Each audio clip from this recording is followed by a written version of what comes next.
The other day I read a very interesting article which had the title something like "Left-Wing Reactionaries." And the thesis was that the left more and more is concerned about growing inequality in the country, and they're looking back with nostalgia to the 50s as the time when we had the greatest equality.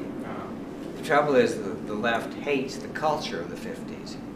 And so the idea of the article was that isn't in fact the culture of the 50s, intact families, patriarchal, single earner households, women out of the labor force, low immigration, low diversity, all those things, isn't that somehow possibly, or I ask you, do you agree with this article, isn't that possibly linked strongly to the savings rates of the time and certainly to the lower level of inequality of the time? You can correlate a lot of things, but the American economy was strong because, again, we had enormous productive capacity, we had very little global competition, we also had very progressive rates of taxation. All of these things were very helpful. Now, if we had more intact families, that might be that we're confusing cause and effect. We may have had more intact families because we had a better economy.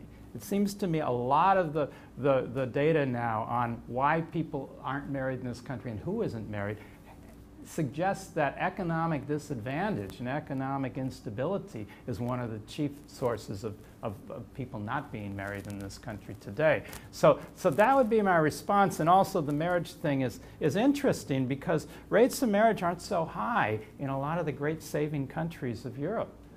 France, Sweden, I don't know anybody who's married there, but they save like crazy. Okay, there always has to be one, yeah. So I think we have to think of cause and effect here, and if we're going to use, we can't use marriage necessarily as the independent variable, I would say.